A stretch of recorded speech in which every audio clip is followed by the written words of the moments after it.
আমি সুমন আছি আপনাদের সঙ্গে। আপনারা শুনছেন বাংলা অ্যানিমেটেড হরর স্টোরিজের ৭৯ নম্বর এপিসোড। যদি আমাদের চ্যানেলে আপনি নতুন হয়ে থাকেন এবং ভৌতিক ও রোমাঞ্চকর সত্য ঘটনা পছন্দ করেন, তাহলে অবশ্যই আমাদের চ্যানেলটি সাবস্ক্রাইব করবেন। আমরা প্রতিদিন রাত ৯টায় নতুন নতুন ভৌতিক ঘটনা এবং মানুষের সঙ্গে ঘটে যাওয়া বাস্তব সত্য ঘটনা তুলে ধরি। আপনার জীবনে ঘটে যাওয়া কোনো সত্য ভৌতিক ঘটনা বা আপনার শোনা সেরা ভৌতিক গল্প পাঠাতে পারেন Bangla animated horror stories @gmail.com এই ইমেলে। অবশ্যই বাংলায় লিখবেন। আপনার ঘটনা নির্বাচিত হলে আমরা সেটি আমাদের পরবর্তী এপিসোডে তুলে ধরব। সকলকে জানাচ্ছি শুভেচ্ছা ও ভালোবাসা। আশা করি সবাই ভালো আছেন, সুস্থ আছেন। প্রিয় লিসেনার্স, আজকের এই এপিসোডে আপনাদের পাঠানো দুটি ঘটনা নিয়ে হাজির হয়েছি। একটি ঘটনা লেজেন্ডারি। এটি বাংলাদেশের একটি বিশেষ স্থাপনার সাথে জড়িত। যুগ যুগ ধরে বহু মানুষের মুখে মুখে এই ঘটনাটি প্রচলিত রয়েছে বলে আমরা জানতে পেরেছি। এই ঘটনাটি আমাদেরকে যিনি পাঠিয়েছেন, ওনার নাম আমিনুল ইসলাম। ওনার বাড়ি টাঙ্গাইল জেলার সখীপুরের ক্যাপ্টেন মোড়ে। ওনার পাঠানো একটি ঘটনা এর আগেও আমরা প্রচার করেছি। উনি মূলত বিয়ে করেছেন নোয়াখালীতে। তো নোয়াখালীতে উনি যেখানে বিয়ে করেছেন, তো ওনার স্ত্রীর নানাবাড়ি যেখানে, এটা হচ্ছে চাটখিল উপজেলায়। চাটখিল উপজেলার একটি বিশেষ জায়গা। অনেকেই ওই জায়গাটিকে একটা সময় মিয়াজি বাড়ির পুকুর নামে চিনতেন। ওই পুকুরকে ঘিরে রয়েছে রহস্য। ঘটনাটি সময়কাল অনেক আগের। ওই সময়ে ওই এলাকায় বিশুদ্ধ পানির কিন্তু সংকট ছিল। মানুষ পুকুরের পানির উপর নির্ভরশীল ছিলেন। তো সমস্যা যেটা হলো সেটা হচ্ছে ওই পুকুরে নাকি পানি থাকতো না। বৃষ্টি হোক যাই হোক, ওই পুকুরে পানি পড়ার সাথে সাথে মনে হতো নিচ থেকে এই পানি কেউ শুষে নিয়েছে। কি শীত, কি বর্ষা, কি শুষ্ক, কি গরম, সবসময় এই পুকুরের মাটি ফেটে চৌচির অবস্থায় থাকত। বর্ষাকালেও সেখানে পানির ছিটে ফোঁটাও দেখা যেত না। এরকম সমস্যা যে হচ্ছে, এটার কারণ কি, এটা কেউ বুঝতে পারত না।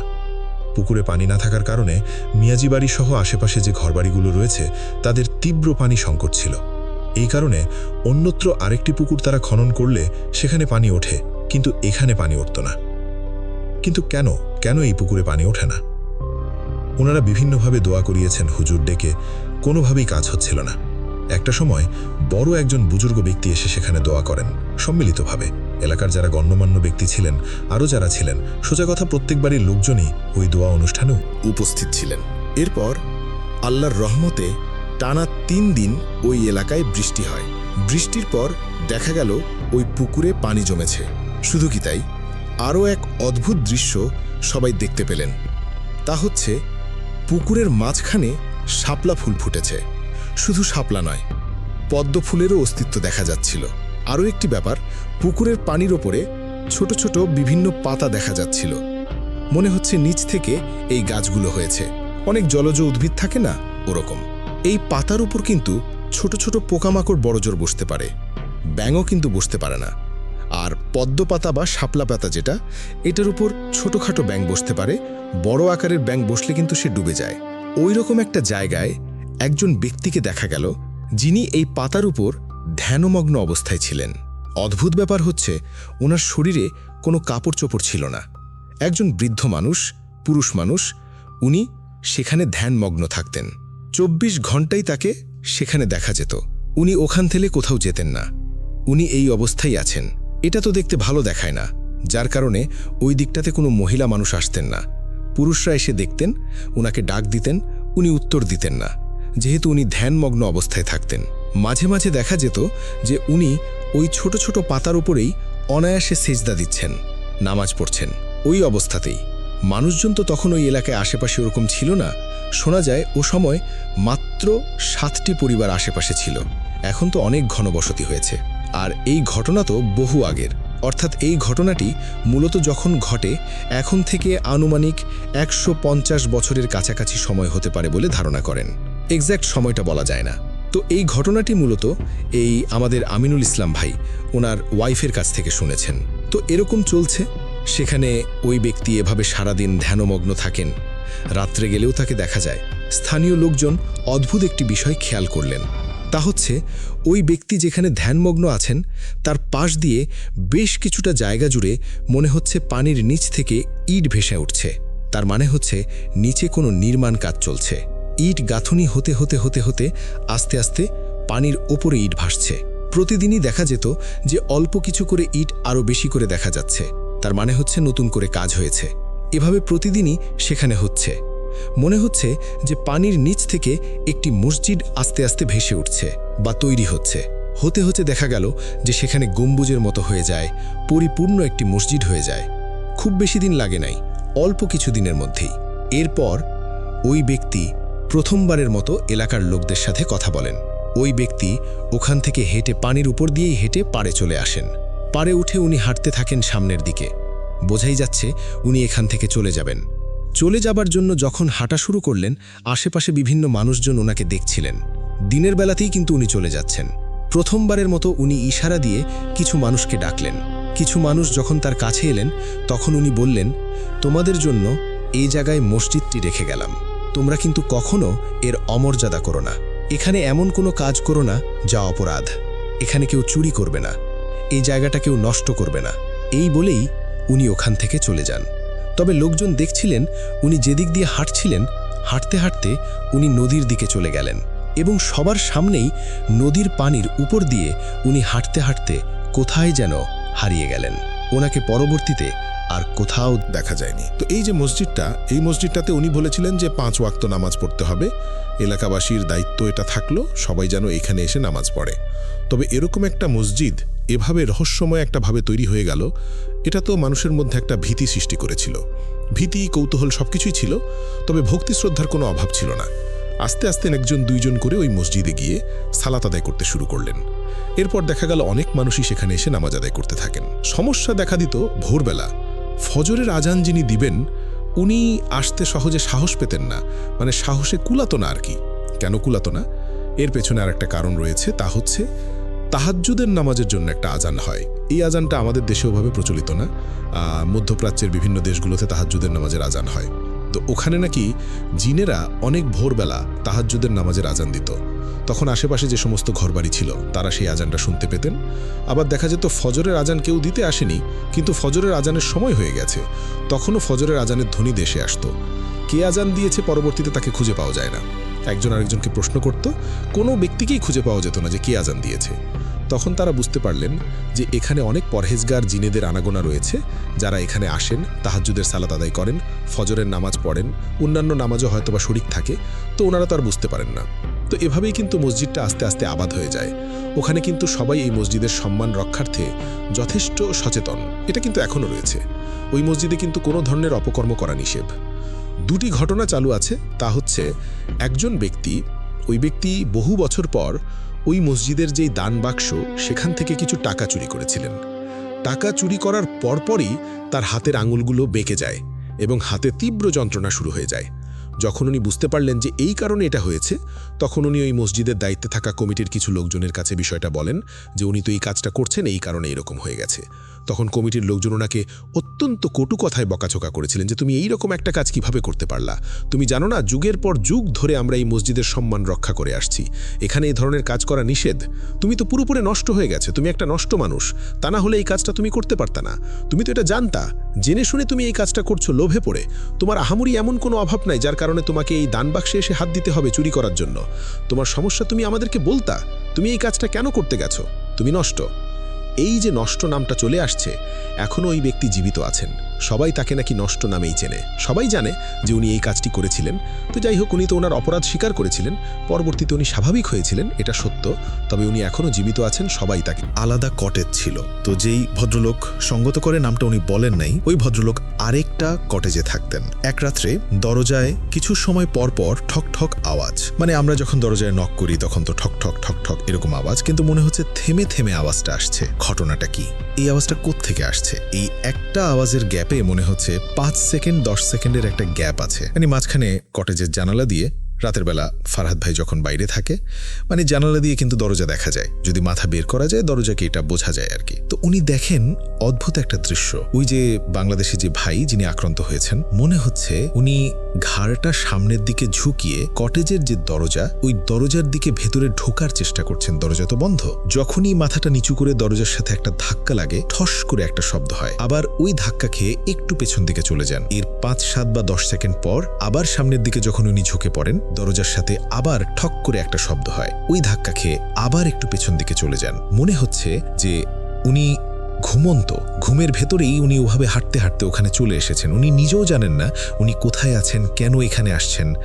এরকম একটা অবস্থা হয়ে যায় আর কি। তো যাই হোক, এরপর ওনাকে ধরাধরি করে ওনার ব্যবস্থা করা হয়, তারপর ওনাকে দেশে পাঠিয়ে দেওয়া হয়েছিল। এটাও গেল তো ওনাদের ঘটনা। তো ওখানে যাবার পর ফারহাদ ভাইয়েরও বেশ কিছু সমস্যা দেখা দেয়, বিভিন্ন ধরনের সমস্যা। এরপর ফারহাদ ভাইও চলে আসতে বাধ্য হন ওখান থেকে। দেশে উনি চলে আসেন। দেশে চলে আসার পর থেকে নতুন করে একটা সমস্যা শুরু হয়ে গেল।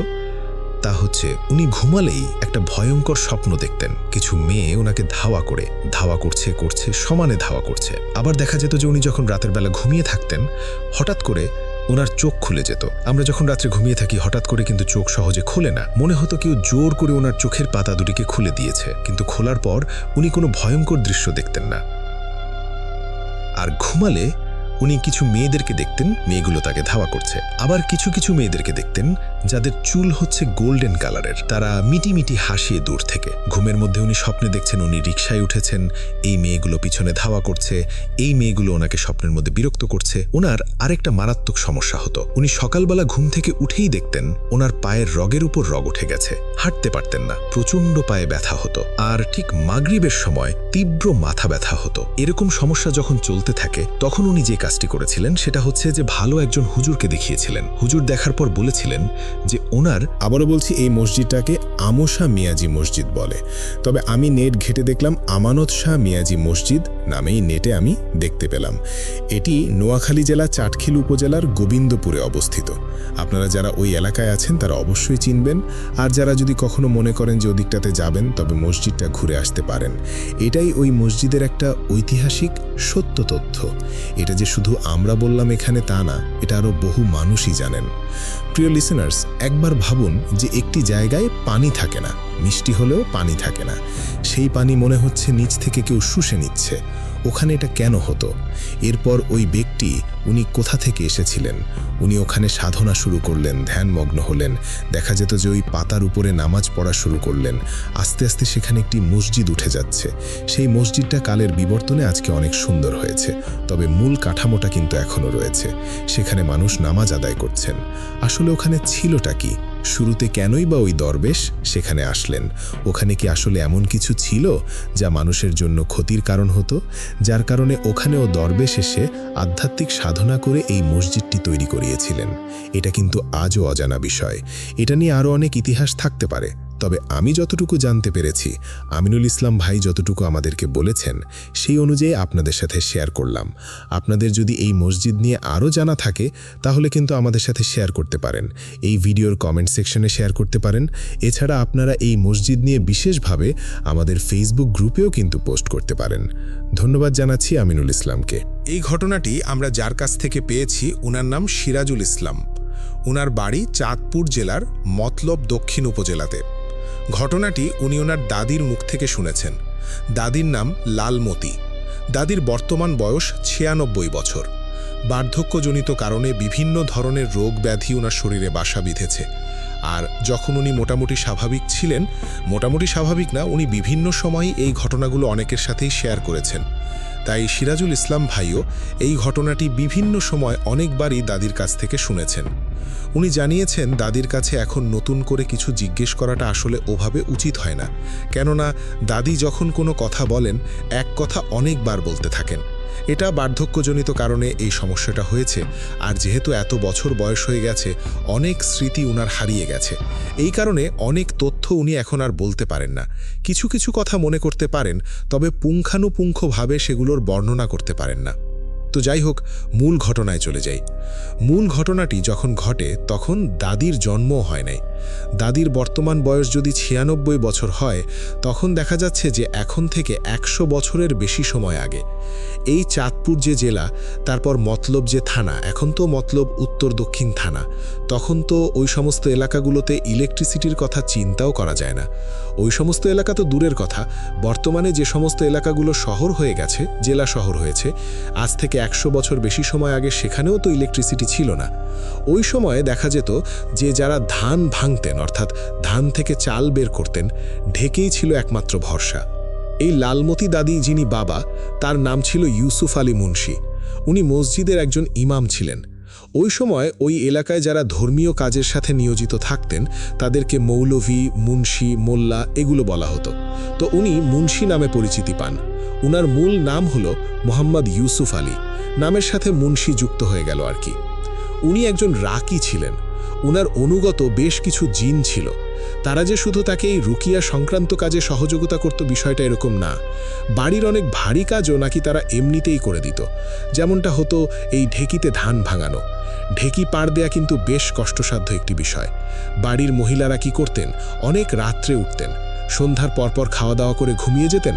রাত 2টো, 2:30 কি আনুমানিক 3টের দিকে উঠে এই ঢেকিতে পাড় দিতে হতো। ঢেকি পাড় দেওয়ার পর সেখান থেকে চাল বের হতো। চালগুলো থেকে আবার যে তুষ বা কুড়া, এগুলোকে আবার আলাদা করতে হতো। এটা কিন্তু সময় সাপেক্ষ এবং কষ্ট সাপেক্ষ কাজ। মাঝে মাঝে বাড়ির সদস্যরা রাতের বেলা শুনতে পেতেন যে ঢেকির ঘর থেকে ঢেকির আওয়াজ আসছে। সবাই চিন্তা করতেন, কি ব্যাপার, আওয়াজ আসে কোথা থেকে? বাড়ির মহিলারা বাইরে গিয়ে দেখতে চাইলে ইউসুফ আলী মুন্সি উনি বলতেন, এই খবরদার, কেউ বাইরে যাবা না, যা হচ্ছে হচ্ছে, সকালে যাবা। সকালে গিয়ে দেখা যেত চালগুলো আলাদা রাখা, আবার কুড়াগুলো আলাদা রাখা, খুব সুন্দর করে এগুলো আলাদা করে রাখা হয়েছে। তো এরকম অনেক ঘটনাই ওই বাড়িতে ঘটত। এই যে লালমতি দাদি, উনি কিন্তু ইউসুফ আলী মুন্সির 4র্থ স্ত্রীর সন্তান, অর্থাৎ উনি আগে 3টি বিয়ে করেছিলেন। ওনার প্রথম স্ত্রী যিনি ছিলেন তার 2টো কন্যা সন্তান হয়। এরপরে উনি অসুস্থ হয়ে মারা যান। এরপরে উনি যাকে বিয়ে করেছিলেন তিনি অনেকটাই সহজ সরল একজন নারী ছিলেন। এতটাই সহজ সরল যে আসলে সামান্যতম যেই প্যাচ, কথার প্যাচ, এগুলো উনি বুঝতে পারতেন না। আর দেখা যেত যে উনি যখন কথা বলতেন কথাটা নাকি জড়িয়ে যেত, মানে অনেক ক্ষেত্রেই কথাটা অস্পষ্ট হয়ে যেত। এতটাই সহজ সরল হওয়ার কারণে অনেক মানুষ নাকি তাকে তুচ্ছ-তাচ্ছিল্য করত। তবে এটা নিয়ে কিন্তু এই ইউসুফ আলী মুন্সির কোনো আক্ষেপ ছিল না। উনি তো জেনে শুনেই বিয়ে করেছেন। তাছাড়া উনি কিন্তু যে কোনো কাজে কর্মে দক্ষ না এমনটাও না, উনি ঠিকঠাক মতো কাজ করেন। উনার 2টো বিষয় নিয়ে মানুষ হাসাহাসি করত, তুচ্ছ-তাচ্ছিল্য করত। এক হচ্ছে উনি সহজ সরল, আরেক হচ্ছে উনি কথা বলতে গেলে মাঝে মাঝে, সব সময় না, মাঝে মাঝে কথাটা জড়িয়ে যেত। এই হচ্ছে ওনার সমস্যা। আসলে মানুষ সহজ সরল হওয়া এটাও যে সমস্যা, এই জামানায় এসে আসলে আমাদের অনেক কিছুই দেখতে হয় আর কি। যাই হোক, যেহেতু অনেক মানুষ ওনাকে দেখে হাসি তামাশা করত, উনি এটা নিয়ে মনোকষ্টে ভুগতেন। ইউসুফ আলী মুন্সির প্রথম ঘরে যে স্ত্রী ছিলেন, অর্থাৎ প্রথম যে স্ত্রী, তিনি মারা যাওয়ার পর তো দ্বিতীয় বিয়ে করেছিলেন। ওই 2 মেয়েকে কিন্তু ইনি, অর্থাৎ দ্বিতীয় স্ত্রী, খুব ভালোভাবেই দেখাশোনা করতেন, কিন্তু নিজের কোনো সন্তান হচ্ছিল না। এটা নিয়ে ওনার একটা আক্ষেপ ছিল। ওই বাড়ির আশেপাশে বেশ কিছু বাগান ছিল। বাগান বলতে অনেক বড় বড় গাছ না, কিন্তু দেখা যেত যে পাতাগুলো পড়তো, এগুলো ঝাড়ু দিয়ে নিয়ে এসে জ্বালানি হিসেবে ব্যবহার করার জন্য ওনারা সবসময় এই চেষ্টাটা করতেন। তো এই যে ইউসুফ আলী মুন্সির যিনি দ্বিতীয় স্ত্রী, অর্থাৎ দাদির দ্বিতীয় মা বলবো আর কি, তো উনি মাঝে মাঝে ঝাড়ু দেওয়ার জন্য ওদিকটাতে যেতেন। তো একদিন গিয়েছেন ওদিকে, ঝাড়ু দিতে দিতে দেখলেন যে একটা মাঝারি আকারের কলস পড়ে আছে। তো উনি চিন্তা করলেন যে এই কলসটা কোথা থেকে এলো, মনে হয় বাচ্চারা ঘর থেকে নিয়ে আসছে, খেলতে খেলতে এখানেই রেখে চলে গেছে।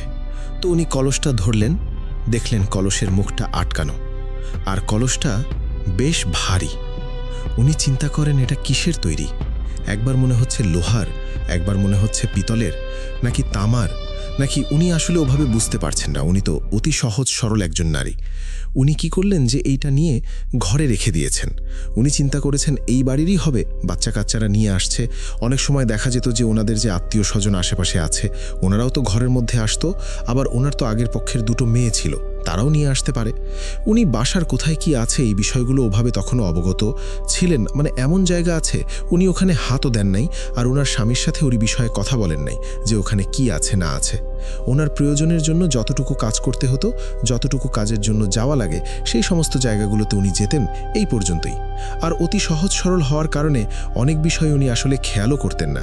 তো এই কারণে উনি চিন্তা করছেন এটা হয়তোবা আমাদেরই ঘরের জিনিস। উনি ওটাকে ঘরে নিয়ে গেছেন। তারপর উনি চিন্তা করছেন যে আচ্ছা, এখানে এই জিনিসটা পড়ে আছে, এটা কোনো গুপ্তধন না তো, হতে পারে এটা কোনো গুপ্তধন, এটার ভিতরে অনেক কিছু আছে। উনি এই জিনিসটা চিন্তা করছেন, তারপরেও আমার মনে হচ্ছে গুপ্তধনকে আর এইভাবে মাটির উপর পড়ে থাকবে নাকি, এই চিন্তা করে রেখে দিয়েছেন। এর কয়েকদিন পর আবার উনি ঝাড়ু দিতে গেছেন, তখন আরেকটা কলস উনি পান, সেম কলস। উনি চিন্তা করলেন আগের কলসটাই কি কেউ আবার এখানে এনে রেখে দিয়েছে কিনা। তো ওই কলসটাও উনি উঠিয়েছেন, ঘরে নিয়ে গেছেন। যাবার পর উনি দেখেন যে না, আগের কলসটা ঠিকঠাকই আছে, এটা আরেকটা। উনি চিন্তা করলেন যে ঘটনা কি, আমি পরপর এরকম দুটা পেলাম, এটা কি গুপ্তধন কিনা, এখন কি করব না করব। এই বিষয়টা উনি ওনার স্বামীর সাথে যে আলোচনা করবেন একটু দ্বিধাগ্রস্ত ছিলেন, যে এটা নিয়ে আলোচনা করব কি মনে করে। এর থেকে একটা কাজ করি যে আমি আমার দেবরের সাথে বিষয়টা নিয়ে কথা বলি। তো ওনার স্বামীর যে ছোট ভাই, উনি আবার বেশ চালাক চতুর একজন মানুষ। তো তার সাথে বিষয়টা নিয়ে আলোচনা করবেন বলে যখন ঠিক করলেন, এরপর তাকে ডাক দিয়েছেন। হেঁটে যাচ্ছিলেন উনি, তার নাম হচ্ছে বক্সেমিয়া, এই বক্সেমিয়া আর কি। তো তাকে ডাক দিয়েছেন, ডাকার পর বলছেন যে দেখেন ভাই, যে একটা জিনিস পাইছি। তো উনি কিন্তু আরেকটা জিনিসের কথা বলেন নাই বুদ্ধি করে, উনি সহজ সরল হলেও এতটুকু বুদ্ধি তার মাথায় ছিল। আরেকটা জিনিসের কথা বলেন নাই, উনি বললেন যে ভাই দেখেন তো জিনিসটা কি, এটা কি অন্য রকমের কিছু কিনা। এখন আমি তো আপনার বড় ভাইয়ের সাথে এই বিষয়টা নিয়ে এখনও কথা বলি নাই, তো আপনি এটা একটু দেখেন, এটা গুপ্তধন কিনা। তখন এই জিনিসটা হাত দিয়েই কিন্তু উনি বুঝতে পারছেন যে এটা ভিন্ন কিছু। উনি আবার বলতেছেন যে ধুর, কি বলেন, গুপ্তধনে তো মাটির জিনিস, এটা অন্য রকমের রং টং করা হয়েছে, তার ভিতরে মনে হয় কিছু আছে, এই জন্য এরকম ভারী মনে হচ্ছে। তারপর আমি যাই, নিয়ে যদি এরকম মূল্যবান কিছু হয় আপনাকে জানাবো, আর না হলে এটা ফেলে দিব। এই কথা বলে উনি ওটা নিয়ে যান। নিয়ে যাবার পর আর তুই বক্সেমিয়া আর দেখা করেন না। আর ওইদিকে ওই যে আরেকটা কলস, এই কলসটা উনি কি করেছেন, আগে কিন্তু ওই দড়ি দিয়ে শিকা তৈরি করা হতো, শিকার মধ্যে হাঁড়ি পাতিল রাখা, এগুলো রেখে দেয়া হতো। গ্রাম অঞ্চলে কিন্তু এগুলো এখনও দেখা যায়, তবে শহর এলাকায় আমরা ঘরবাড়িতে এগুলো দেখা যাচ্ছে যে শোপিস হিসেবে রেখে দিই, ঘরের সাথে ঝুলিয়ে রাখি, এটা একটা স্মৃতি হিসেবে। এর মধ্যে হাঁড়ি পাতিল রাখা হয়। গ্রামে দেখা যেত যে অনেক সময় বিড়াল এসে খাবার খেয়ে যেত, এই কারণে রান্না করার পর ওই শিকাতে ঝুলিয়ে রাখা হতো। আরও বিভিন্ন কারণেই এই শিকার ব্যবহার ছিল, এখনও আছে তবে কম। তো উনি অনেকগুলো হাঁড়ি পাতিলের উপরে এই জিনিসটা রেখে দিয়েছিলেন, ওই বড় একটা শিকা। এর উপরে দেখা যাচ্ছে যে যেটা সবচেয়ে বড় হাঁড়ি সবার নিচে সেটা রেখেছেন, এরপরে এর থেকে যেটা ছোট সেটা বড়টার উপরে রেখেছেন, এইভাবে হতে হতে সবার উপরের দিকে ওটা রেখেছেন। তো ওটা ওভাবেই রেখে দিয়েছেন। এই ঘটনার পর হঠাৎ করেই উনি অসুস্থ হতে থাকেন। এমন একটা অসুস্থতা ওনার ভিতরে চলে আসে, এটা যে কী কারণে অসুস্থ হয়েছেন এটা কেউ বলতে পারেন না। ওই সময় যেই ধরনের চিকিৎসা ছিল সে চিকিৎসা করা হয়, কিন্তু কোনো লাভ হয় না। একদম মৃত্যু মুখে পতিত হয়েছেন, খুব অসুস্থ। আত্মীয় স্বজনরা দেখতে আসছে, যে কোনো সময় প্রাণবায়ু বের হয়ে যায় এমন একটা অবস্থা। তখন ওনার স্বামীকে উনি ডাক দেন যে আপনার সাথে আমার কিছু কথা আছে। এদিকে ওনার অসুস্থতার কারণে চতুর্দিকে সারাক্ষণ এত লোক থাকে, আত্মীয় স্বজনরা থাকে, যার কারণে উনি এই কথাগুলো ওনার স্বামীকে বলতেও পারছিলেন না, সুযোগ পাচ্ছিলেন না। তো একটা সময় বললেন যে তোমরা সবাই বাইরে যাও, আমি ওনার সাথে একটু কথা বলবো। তো ওনার স্বামী বললেন যে কি ব্যাপার, বলো, কি বলতে চাচ্ছ। তখন বলেন যে আপনি আমার খুব কাছে আসেন, আপনার কানটা আমার মুখের কাছে নিয়ে আসেন, আমি খুব আস্তে আস্তে এই কথাটা বলতে চাই। এরপর ওনার স্বামী ইউসুফ আলী মুন্সি উনি ওনার কানটা তার মুখের কাছে নিয়ে আসেন। এরপর উনি আস্তে করে বলতে থাকেন যে আমি তো এরকম দুটা জিনিস পেয়েছিলাম, আপনার ভাইকে আমি একটা জিনিস দিয়েছি, কেন যেন আমার মনে হচ্ছে আমি ভুল কাজ করছি। ওটার ভিতরে নিশ্চয়ই এমন কিছু ছিল যেটা আপনার ভাই আমাকে বলেনি। আর একটা আছে, এটা আপনাকে আমি বলে দিচ্ছি, আমি অমুক জায়গায় রেখেছি ঘরের, আপনি একটু ওখানে যান, গিয়ে ওই জিনিসটা নিয়ে আসেন, আমি ওই জিনিসটা আপনার হাতে তুলে দিতে চাই। আর আপনার ভাইকে বলেন যে সে জিনিসটা নিয়ে গেছে, এই জিনিসটা যেন আমার কাছে নিয়ে আসে, আমি একটু শেষ দেখাটা দেখতে চাই। প্রথমেই যেটা হয় সেটা হচ্ছে এই ইউসুফ আলী মুন্সি উনি ওনার স্ত্রীর বলার সেই জায়গাটাতে যান, ঘরের মধ্যে সেই জায়গাটা। উনি ওখানে গিয়ে অবাক হয়ে যান। উনি দেখেন যে উপরে যেই একটা জিনিস ছিল বলে মনে হচ্ছে, উনি বুঝতে পারেন হ্যাঁ ওখানে কিছু একটা জিনিস ছিল, কিন্তু উনি অদ্ভুত যে ব্যাপারটা খেয়াল করেন সেটা হচ্ছে যে যতগুলো পাতিল একটার পর একটা সাজানো ছিল, মনে হচ্ছে সবগুলো পাতিল ছিদ্র হয়ে গেছে, বেশ বড় আকারে ছিদ্র হয়ে গেছে। মনে হচ্ছে উপরে কোনো কিছু ছিল, ওইটা ছিদ্র হয়ে নিচের পাতিলের মধ্যে পড়েছে, নিচের পাতিল ছিদ্র হয়ে ওইটা আবার বেরিয়ে গেছে তার নিচের পাতিলের উপরে পড়েছে। এইভাবে হতে হতে যতগুলো পাতিল ছিল সব ছিদ্র হয়ে নিচ দিয়ে ওই জিনিসটা চলে গেছে। তখন উনি বুঝতে পারেন যে আসলেই তো এখানে ভিন্ন কিছু ছিল। এরপর ওনার ছোট ভাইকে উনি ডাকেন যে তোর ভাবি এটা বলছে। তখন ওনার ছোট ভাই বেমালুম অস্বীকার করে বসেন যে ভাই আপনি ভাবিকে চেনেন না, ওনার বুদ্ধিশুদ্ধি কম, কখন কি কথা বলতো এটার ঠিক ঠিকানা নাই, আর উনি এখন মৃত্যুসজ্জায়, ওনার মাথা ঠিক নাই। আমার নামে এই কথা বলল, আপনি বিশ্বাস করলেন? যদিও বা ইউসুফ আলী মুন্সি কিছুটা আজ করতে পেরেছিলেন যে অন্যরকম কোনো একটা ব্যাপার এখানে আছে, কিন্তু কোনো প্রমাণ তো নাই। তখন ওনার স্ত্রীর এই অবস্থাতে উনি তেমন কিছু আর বলতে পারেন নাই। ওনার স্ত্রীকে যখন বলেন যে এই ব্যাপার, ও তো অস্বীকার করছে। অনেক আক্ষেপ নিয়েই শেষ নিঃশ্বাস ত্যাগ করেন ইউসুফ আলী মুন্সির দ্বিতীয় স্ত্রী। ওনার ওই ঘরে কোনো সন্তানাদি হয়নি। এরপর বেশ কিছুদিন পার হয়ে যায়, উনি তৃতীয় বিয়ে করেন। সেই ঘরে একটা সন্তান হয়, তার নাম হচ্ছে সিরাজুল ইসলাম। তো এরপরে উনি আরেকটা বিয়ে করেছিলেন। সেই ঘরে যেই সন্তানাদি হয়, এর মধ্যে একজন হচ্ছে এই লালমতি দাদি। লালমতি দাদির আগে, ইমিডিয়েট আগে ওনার আরেকটা বোন হয়, অর্থাৎ ওনারা মোট 4 বোন। এই ইউসুফ আলী মুন্সির প্রথম যে স্ত্রী ছিলেন তার 2 মেয়ে, আর হচ্ছে লালমতি দাদি এবং লালমতি দাদির বড় এক বোন। তো এই যে এনারা এই মোট সন্তানাদি হয়, কি যে লালমতি দাদি এরপর তো মোটামুটি কিছু কিছু জিনিস দেখেছেন, তখন তো উনি ছোট। একটা ঘটনা ঘটে, সেটা হচ্ছে এই যে বক্সে মিয়া যিনি, অর্থাৎ এই দ্বিতীয় স্ত্রীর কাছ থেকে যিনি একটা কলস নিয়েছিলেন, তার কি হলো। এবার আসি এই ঘটনার একটা টার্নিং পয়েন্টে। এই বক্সে মিয়া উনি নৌকা নিয়ে বিভিন্ন জায়গায় যেতেন। চাঁদপুরে তো আসলে নদী নালা বেশি। তো উনি একদিন বিকালের দিকে উনি বাড়ির দিকে ফিরছেন নৌকাতে। উনি নৌকা চালাচ্ছিলেন।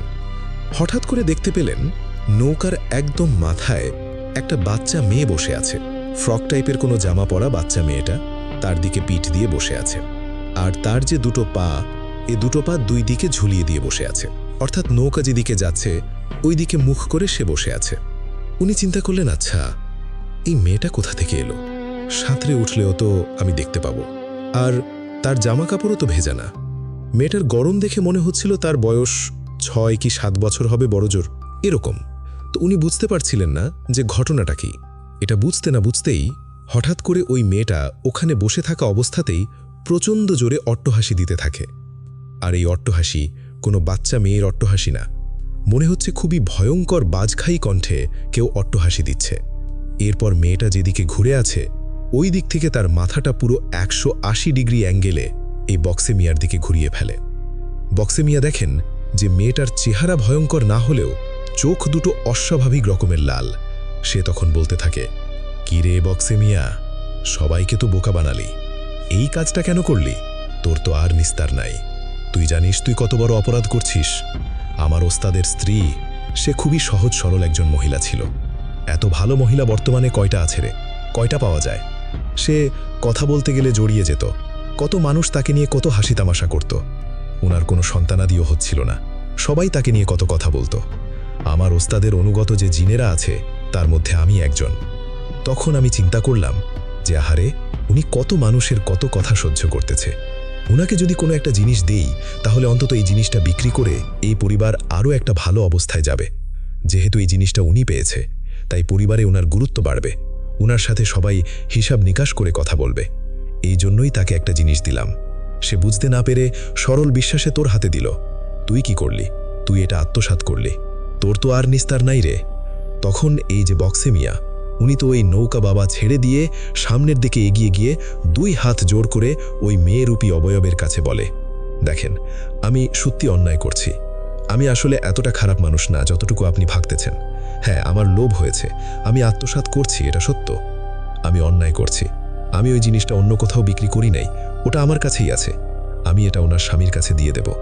ওনার স্বামীর কাছে মাফ চাইব এবং তার কবরের কাছে গিয়ে মাফ চেয়ে আসব। তারপরও আপনি আমার কোনো ক্ষতি করেন না, আপনি আমাকে মারবেন না, আর আপনি প্রয়োজনে যদি চান এই জিনিসটা আমি আপনার কাছে দিয়ে দিতে পারি।